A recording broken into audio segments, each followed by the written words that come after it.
Does your drum and bass sound like it was produced in your bedroom, lacking that slick, clean, and professional mix?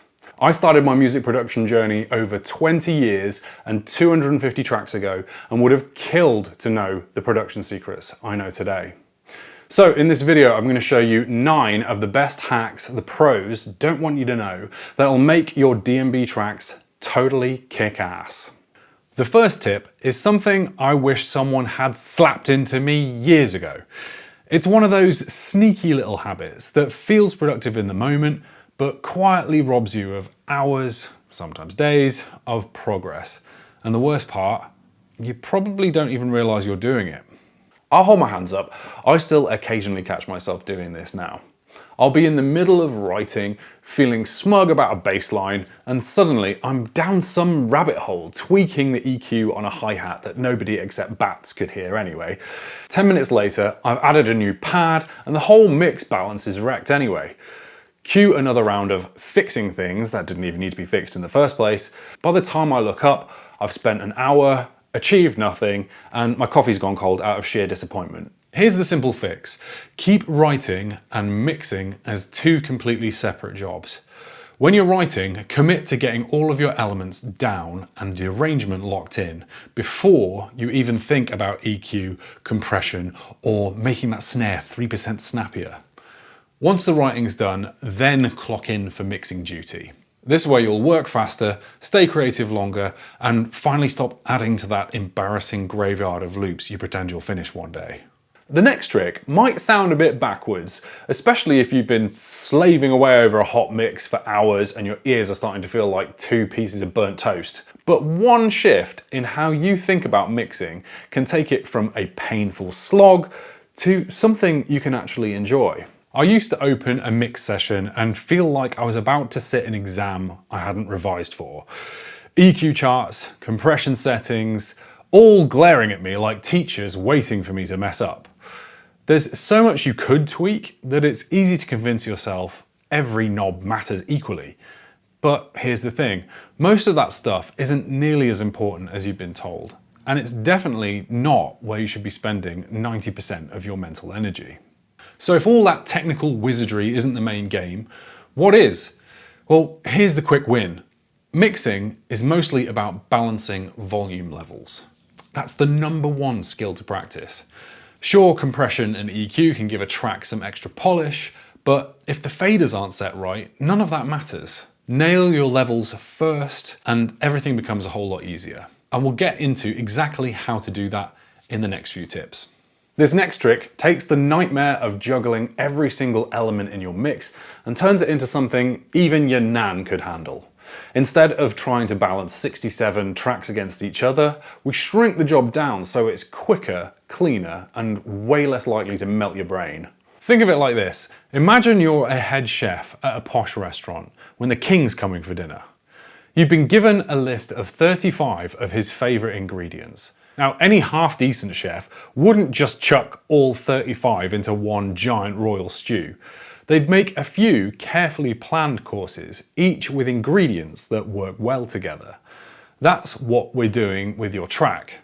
Grouping sounds into a few key courses so that you can mix them separately and then bring them together for the final feast. Suddenly, instead of wrestling with 35 faders, you're riding just 4. Here's how we're going to turn this mix from a nightmare into a tasty feast in 6 steps. First, group your sounds into 4 categories: drums, bass, atmospheres, and vocals. Color code them so you can spot each group instantly.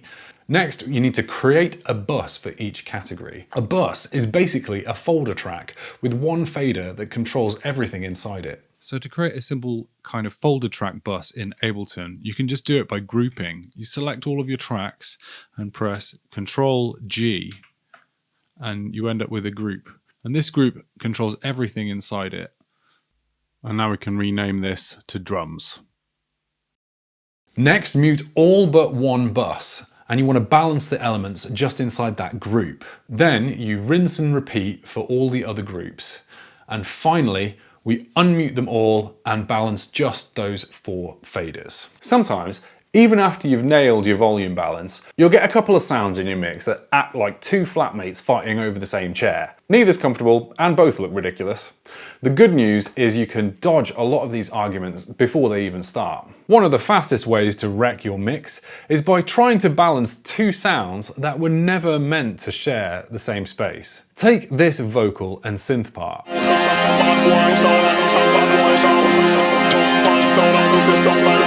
Hear how they're crashing into each other, and somehow both end up buried anyway. That's because they're living in almost the exact same patch of the frequency spectrum.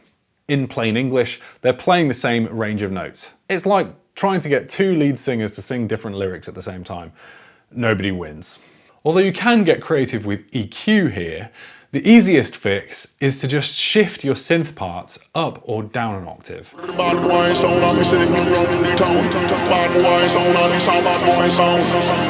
This instantly moves it out of the way of the vocals and into a different pocket of the mix, giving both room to breathe.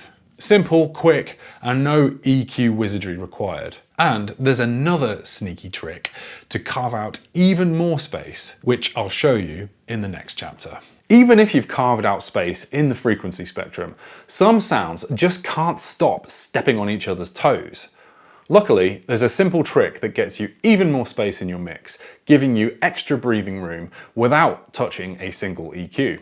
Picture this, your favourite band is about to hit the stage. You've queued all day and you're right at the front, dead centre, and then suddenly, every single musician comes out and sits in a straight line right down the middle. Great. Now you can't hear half of them properly, and your favourite player's hidden behind the drummer's china cymbal. That's what can happen when everything in your mix insists on living in the middle. Panning is like rearranging the band on the stage, so the guitar's off to the left and the keys are off to the right, and you can hear everyone doing their thing. In the last section, we created room in our mix by moving things around in pitch, and now we're moving things around in space. Using panning is dead simple. Take our earlier vocal and synth examples. Instead of keeping them both in the middle, pan one left and the other right.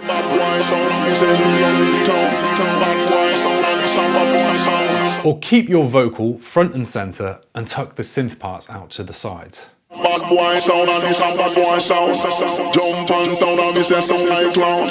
Just one thing to watch. If your track's heading for the club, heavy panning isn't the answer, because most systems run in mono.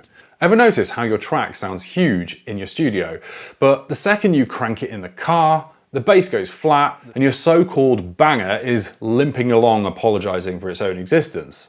If you've struggled to get your mix loud and proud, the next trick is going to be your new best mate. If I start speaking very softly and then slowly raise my voice until I'm practically shouting, I've just shown you dynamics, the difference between the loudest and quietest parts of a sound. In classical music, those big swings in volume are perfect for building tension and drama. But in drum and bass, we're usually not telling a delicate story. We're trying to keep people moving. That means most of the track needs to sit at a consistently high energy, with only the occasional quieter moment to set up the next impact. If your mix spends too much time dipping in volume, it won't have the consistent drive the genre thrives on. And that's where compression comes in. It reins in those big peaks, so the rest of the track can stay huge. Alright, let's jump onto the iPad so you can see this.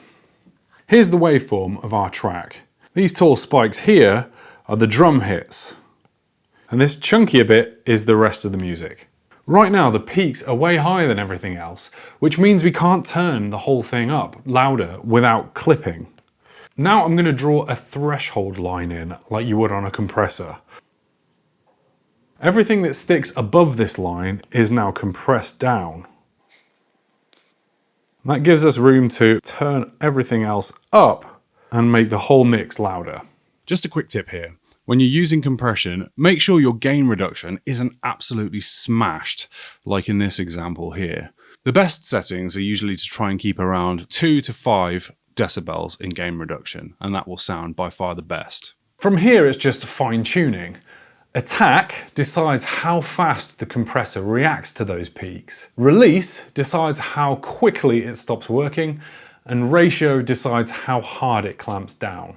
Earlier we talked about creating space in your mix so elements don't clash, but there are two sounds that cause more headaches than all the rest combined: your kick drum and your sub bass. The backbone of drum and bass, and also the two biggest culprits for fighting each other.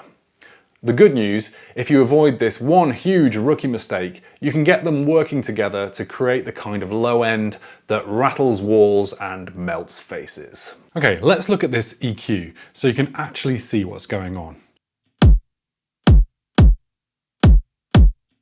Notice the peak right down in the sub bass range. Well, here's the bass line. See how the peak is almost in exactly the same spot? They're fighting for the same slice of the spectrum.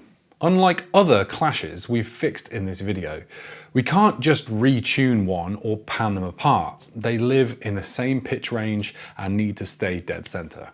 So instead, we get sneaky. We don't move them apart in pitch or space, we move them in time. When the kick hits, we duck the bass out for a split second and then bring it straight back in. That way, the kick punches through and the bass still sounds huge. This move is called sidechain compression, using the kick signal to momentarily turn down the bass so that they're never tripping over each other. Here's the basic idea no matter what DAW you're using.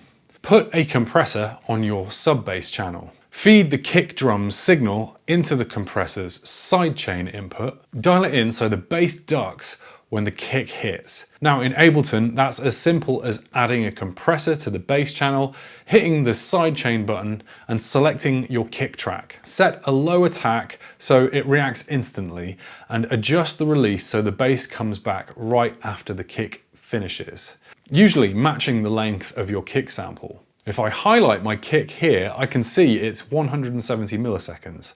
I can change the release to 170, and there we go. Next up is one of those never-ending mixing debates that's guaranteed to have a few keyboard warriors foaming at the mouth. But underneath all the noise is a simple misunderstanding that could be wrecking your mixes before you've even started.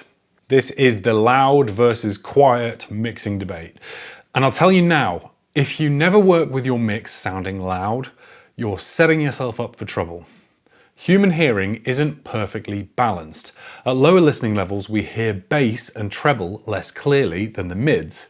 So if you're working with a mix that's whisper quiet, you might think that the low end's fine when really it's disappearing. That doesn't mean you should crank everything to shit and blow your monitors. It means you need to understand the difference between track levels and listening volume. Here's the difference. When people argue about this, they're usually talking about the level of individual tracks, around -18 to -6 for quiet versus pushing them right up near 0 for loud.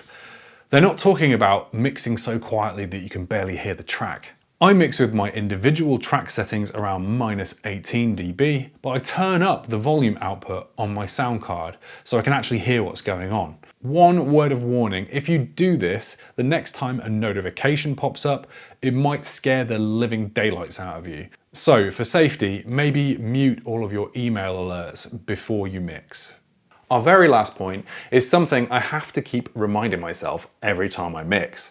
And I'm betting you're guilty of it too. If you're not careful, this mistake won't just wreck your mix, it could also wreck your hearing. And no track is worth trading your ears for.